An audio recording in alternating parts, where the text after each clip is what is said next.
everybody, and welcome back to There's Hope. Today I am bringing you episode 4 of season 2. I'm glad you guys decided to join me today. If you haven't watched the other episodes, go back and watch them, get caught up on where we're at, and we're gonna dive right into episode 4, There's Hope. Let's go.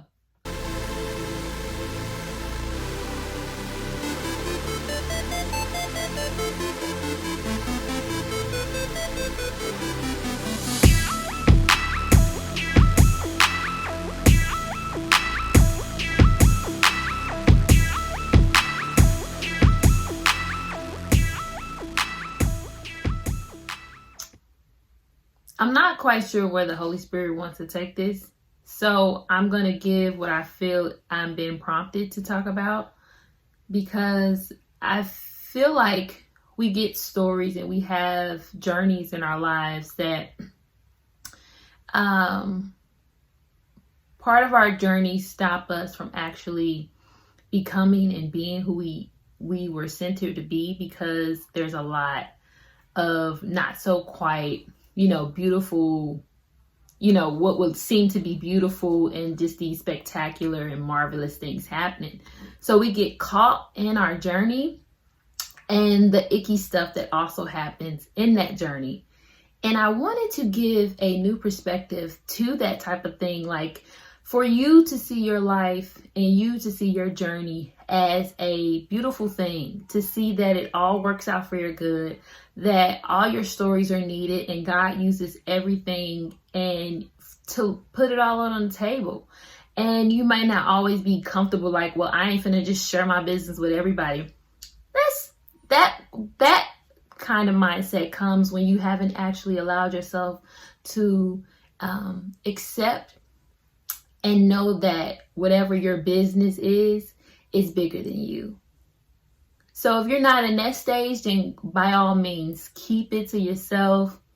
Everybody don't know your business. I ain't saying like you got to tell people what you're doing in your bedroom, if it's not, but who knows what goes on in your sex life may actually help somebody that's going through that same thing. If you're having a rough patch in your marriage, and how do you bring that spark back? Like, some people are like, I ain't gonna tell my whole business, but you never know that journey and that hardship that you're going through may help somebody. So this is a really big encouragement for you to get into a space, or start diving into a space where you're like, okay, I'm finna share my business, but like diving into seeing that whatever your business is, whatever that you're doing, whatever that you're going through is good, that it's okay, that you will be okay, and that all of it is going to be used for a bigger and better purpose. So first, get into that space, because in this age, a lot of us are coming out with our stories. A lot of people more are standing up in their truths. And this is another encouragement for that person that's like, okay, I'm not ready. I don't want people to see this. I'm going through a divorce and it's terrible. I don't want everybody in my business because I got to portray this certain image that I think people will like of me. Or, hey, I'm going through an abusive relationship, or I'm getting out of abusive relationship. That healing is sticky and icky and spicky. And I'm not saying even in those spaces you have to share, but at least being in a space of knowing that eventually you're going to have to understand that it's bigger than you, that this happened for you and not to you. Every bad situation, I think you want to grasp the perspective that allows you to grow. Every situation you want to allow, and it's not just being this optimistic, this green person. People mistaken my optimism and my willingness to live past my past as being naive, or as being just like it's a negative depiction put on those type of things when you move past things, or when you allow yourself to grow, or you keep pushing. You get hurt in love, but you keep loving. So this is the thing that I always grabbed and I always knew. I have to keep going. I have to live past this. I cannot let this stop me. So in that, I had to adopt a perspective that would allow me to keep going. The perspective that this was for me, not happening to me. This was for me. So, and what in this aspect of this situation was for me? So I had to dive into that. I had to be willing to say, okay, what did I learn from this? This was terrible. I would not, whatever you've been through, I would not say that I'm not going to make it little and I'm not going to make it bigger than it is. But I will tell you that you're going to have to arrive at a place. If you want to do this thing, if you want to knock out this thing called life, if you really want to TKO, that's why the girl name is Toko. Like, I get into that in my book of like how it comes full circle with my name being Toko. TKO. Yeah, okay. Anyways, but if you want to do this thing called life, you're going to have to start getting to spaces in every situation that says, okay, how is this for me? What can I learn from this? And people can call it what they want. They can be like, no, you need to, whatever. But you have to live. You and God have to be standing there. Not you, your mama, your daddy, your cousin, your auntie, your publicist, whoever else thought they had an opinion on what your life was supposed to be and how you were supposed to show up in your life. So with that being said, I want you to start adapting. Get curious in that. Like, what does this look like? Okay, I'll give you my example. I was in an abusive relationship. Terrible. Like, not like me and him fighting. Well, I was fighting to defend myself, but like where I really had someone really demeaning who I was, demeaning the fact that I was human. Not even just that I was a female, of course, and he's 6, way taller than me, 6, way bigger than me. So in that, I had to adapt if I wanted to keep moving forward, because I would get in spaces where I'm like, okay, God, I'm ready for it to end. Like, this is my life. I don't want this to be my life. I don't see no way out. And when I stayed in that victim stage, when I allowed myself to not see, okay, what can I learn from this? What do I need to achieve so that this doesn't happen again? What do I need to learn? If I allow myself to stay in that other space, I would have never got to the space of writing a book or being or even wanting to keep being a mom. Like, to be honest, because I now have a child by the one that hurt me, but if I stayed in the victim state, it would have been a child by somebody that hurt me and not a child that I asked for, because I prayed for my son. I promise you I did. I asked God for my son. And in that space of seeing why this was for me and how this was, I first got to the space of, okay, how is this for me? Not worried about what somebody else doing, how they doing, how they moving in life towards me. It's like, how is this for me? You can only change yourself. You can only help yourself.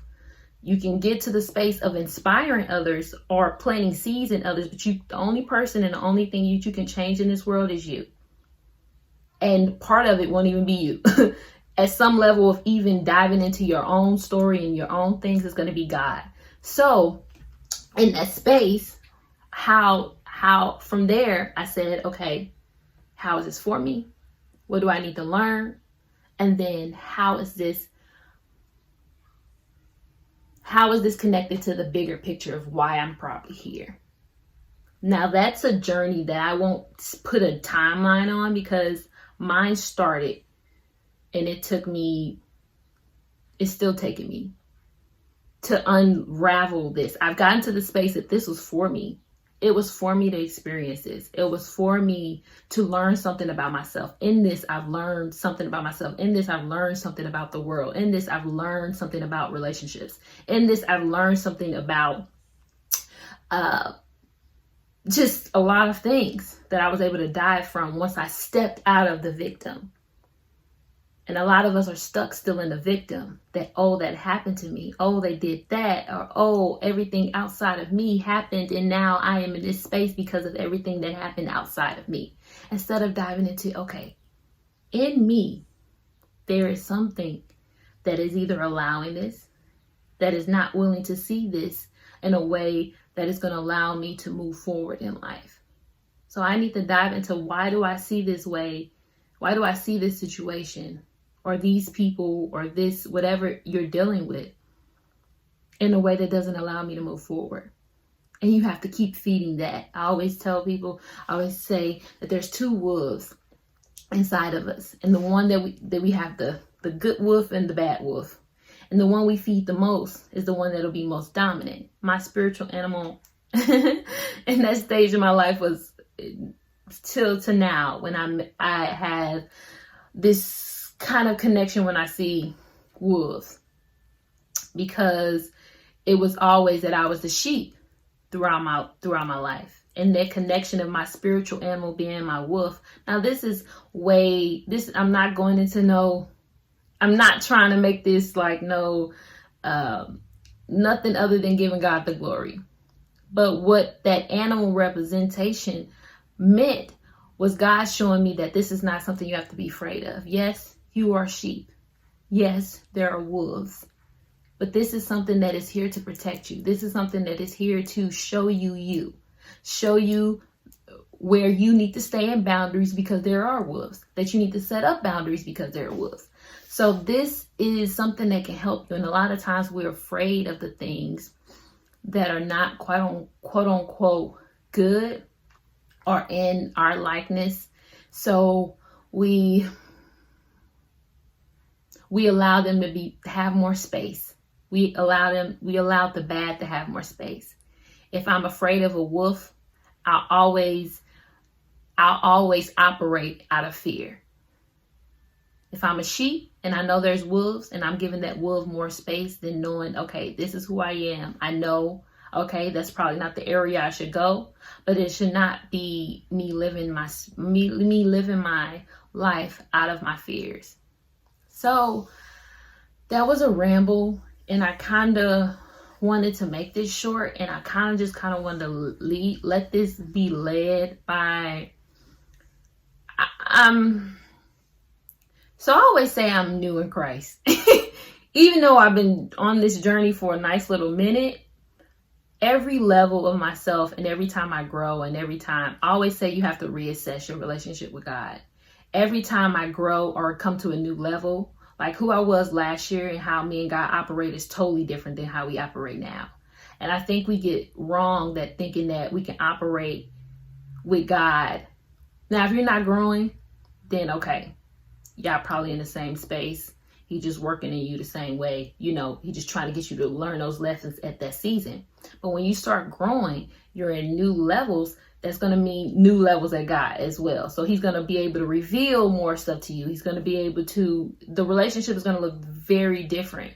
This is the same thing of how we do God is how we'll do relationships. Because that's our first relationship with our Creator. So in that's a nice little thing for your relationship as well. Every season when you grow, he grows, she grow, you will have to reassess. You will have to come back to the table to say, okay, where are we at now? What does this look like for us now? What does this love look like for us now? Do I need you in this way now? No or yes? So that's how I am with God. Now I'm in a new season. I've learned some new things. I'm not afraid of the same things or in the same spaces as I was. So I'm like, okay, I have to come back to the drawing board. Like, okay, God, where are we at now? How does this look for us now?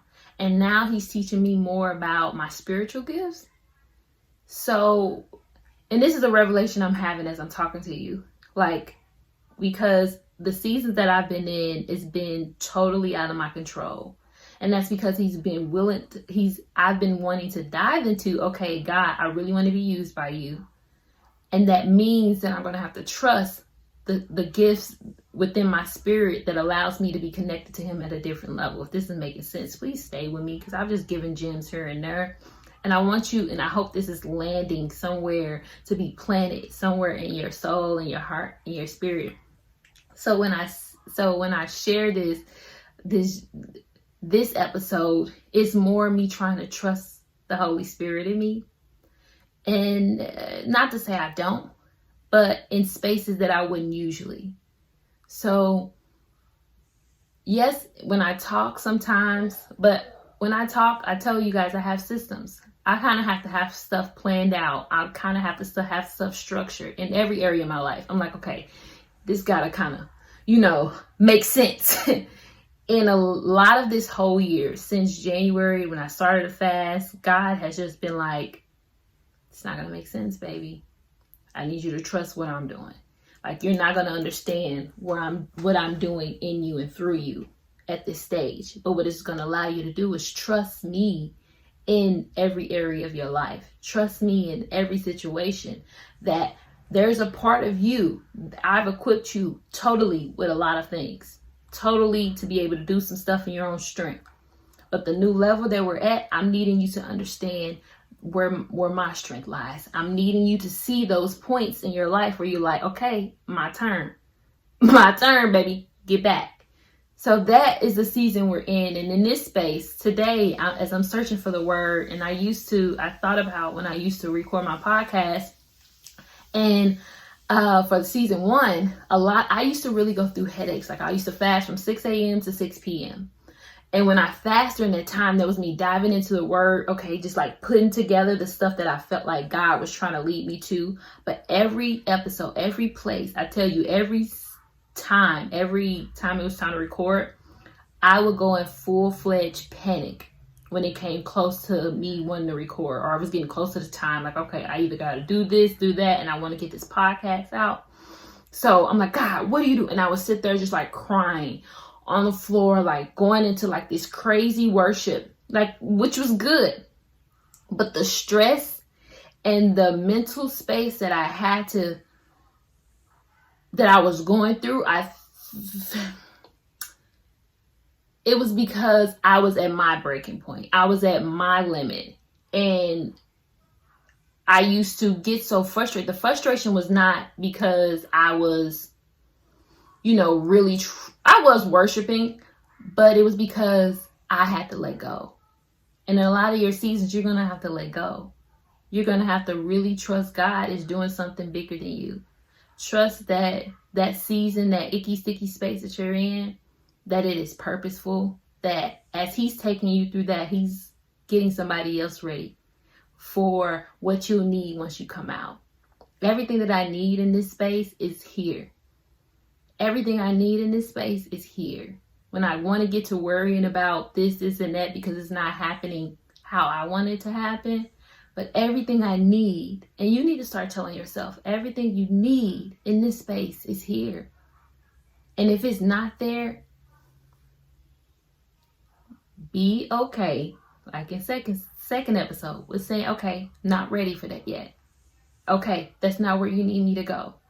But recognize the pull that your spirit and soul is letting you know, okay, something has to shift. It is letting you know something has to shift. So you are about to shift. But sometimes when we get that inclination that something is about to shift, we want the shift to happen right then and there. But I always say the shift happens here mentally. So like say you felt like God is telling you to quit your job. So as soon as that gets put to you to quit your job, that same day you quit your job. Now I ain't saying I don't know how God works in your life, but I'm saying first is going to be the mental shift. He wants you to get ready mentally that, hey, something is about to shift. And this has always happened in my life. I get this inclination from my spirit, and then the world just kind of gets turned upside down. And God is letting me know there's a shift happening. And in that shift, I have to recognize, this will be another episode because I don't want this to be long, but that shift is going to require you mentally to get ready, emotionally to get ready, physically to get ready. And on all those areas, you're going to have to go back to the basics. So mentally, you're going to have to go back to think of a time in your life, okay, where you like, okay, mentally, this has helped me. So if that means implementing your meditation a little bit more. Physically, okay, I know this is going to be rough, so I'm going to have to probably work out my body, because your body is going to take note of this shift. Your body will take note of everything that you're doing. And if it's an emotional and a mentally crazy space, what's going to happen probably in your body is some dis-ease. Some dis-ease where your body, so all of these things will be connected in your shift. So mentally, put some systems in place. Emotionally, put some systems in place. And if you need help with those systems, if you're in a space like this, talk to me. We can pray about it. We can talk about it. Like, if I'm able to help in any way, if I can't help, like I say, I will go to God and say, okay, God, give them the wisdom that they need for the season that you have them in, because I know what that looks like. And I know what it looks like to not have anybody do it with you, or to feel like, okay, especially if you're in a space that you haven't been able to hear from the Spirit, or you haven't allowed your spirit to really take heed, and you've been operating in your life a lot in flesh. You're not going to be at first be willing to sit down and really, because all that I will ever give you, I always tell in my coaching, anything that I give you is not new. Nothing I give you can be new. It is just a confirmation of something that God has already placed in you. It's just a nudge to what's already in you. And if somebody is really telling you that they're telling you something new in your coaching, really trying to help you get better, because if it's for you, your spirit is gonna take note of it. If you reject it, now I ain't saying because you've been lazy for a long time and they're trying to get you to work out, you can keep being lazy.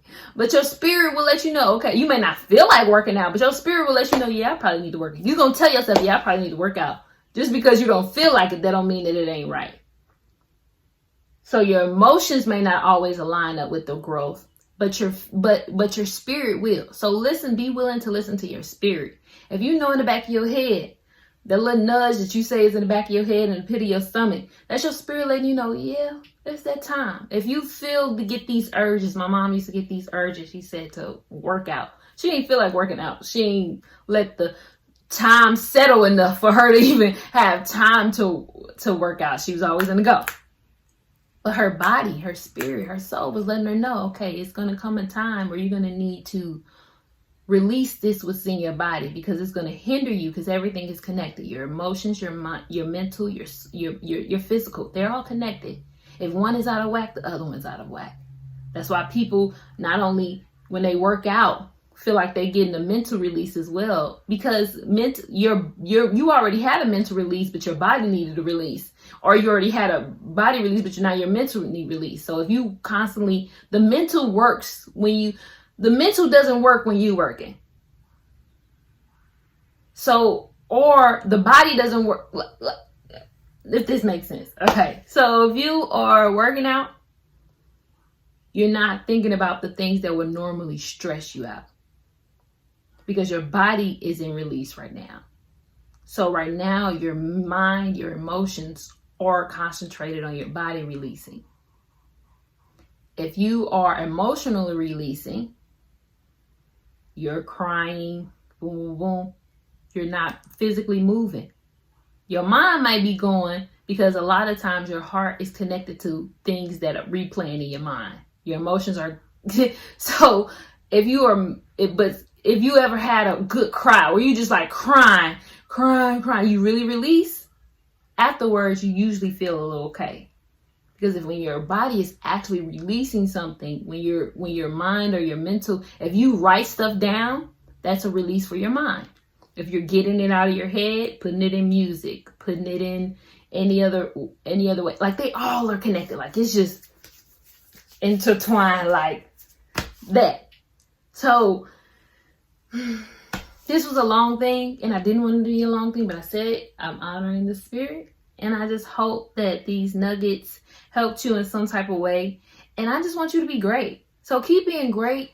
And any way, I always say, any way that I can help you, reach out to your girl. Write it in the comments, DM. I don't mind. Like, wherever you might be in your journey, because I'm still in my journey, and I know what it's like to really do this alone. And God is having me do this alone because I feel like there needs to be more like me.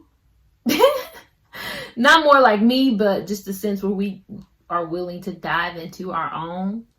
But that's a lot harder for some people. And honoring that, sometimes there's always one that has to kind of lead the way. And since I see that there's nobody leading the way where I'm at to really try to do this thing like the way I feel like God is having me walk through this. I don't see that. And not because I'm not looking, because I promise you, I look and I pray for it. I'm like, God, I need mentors. Like, and he was like, no, I'm needing you to walk through this. I'm needing you to go through these different stages because I'm sending you to help other people. I'm sending you. So there's nobody for you right now because I need you to see this from my perspective. I need it to be from you. So I've gifted you with a unique perspective and a unique way of life. And I used to hate it. Like I told you last season with the weed. I also want to share, like, I thought that I wasn't equipped to do a drug kind of podcast, and somebody said that to me. They was like, you talked about weed, you don't even smoke weed, how you gonna talk about weed? And I was like, wow. Not wow to them. I was just like, I'm like, you know what, you're right. Like, I don't smoke weed, so how can I give a new perspective? But like I said, I'm willing to ask questions. I'm not talking from just, what I think. These are things that I've actually heard people that smoke weed, and then I share my experience as well. And eventually I know as I get older, not as I get older, but eventually I want to open up the conversations about drugs, because like opioids, all of these stronger medications, and they have dosages, they have regulations, there's how-tos. When you get your prescription bottle, it tells you 2 every 4 hours or whatever the case might be. And those things are supposed to help. So they've regulated those, but somehow we don't feel like we need to regulate weed or let people know, hey, this is what it is. So eventually I want to do I know one of my dreams and my goals is to have like a how-to university for this stuff, because this is not going away. Right now it's at a federal level where it's legal. So our babies and everybody this is something that isn't like, just like at one point I wasn't able to, as a woman, able to vote. But that changed, that shifted, and it was not something that was going away. So a lot of men and a lot of people had to come to grips with what was actually a reality now. Like, we being in 1, 2 to every household, being a part of their journey and their story means that, okay, this is a reality. So how do we help people do this reality without it being at playing level for the enemy? Like, because there's no knowledge about it. There's all of these artists that are doing it, and everybody's just thinking, okay, that's how they got to their success. So they trying it out in blind, just going in the end, like me, smoking your own blunt and having these experiences. 7 out of 10 probably are cool and they regulate it, but everybody's not having that experience. Everybody's not tapping into it the way you probably tapped into it when you was showing on the gram how to, it's 420 day. So like, can you help them people that may not be having that same experience? Is there a hotline you can call? Like, okay, this is what I want to do. This is something that I'm going to take up and part in. Is there anything I need to know? Is there a right place I can get this? I know they're regulating with the cards, but you can get cards. Like, people are making fake IDs. Of course, they're making fake medical cards. So the babies is getting it. Whether you want it to say it or not, it's reality. So how then do we do these things? And that's what we need to start, sharing. And I said that because when I was younger, I was a president of this. When I was in high school, I was a president of this organization called TREND, and we worked with the National Coalition of Drugs and Alcohol. And I went to camp for this, and we went to our congressman in Jefferson City to talk about these things, trying to get like laws passed and things like that. And this has been a part of me. So I do have the grounds to dive into these things, because I'm also willing to have those open conversations. I'm not here to judge anybody. I'm in hopes here to help you do life well, and hope whatever you decide you want to do, however your journey is going to look, to say, okay, how can I optimize this to I can be the greatest version of myself, or whatever I choose to do, engage, and do. How can I still operate in purpose? How can I still operate in who God has called me to be? If that's what you love to do, do it, baby. If you are not doing it correctly, okay, let's get you some help.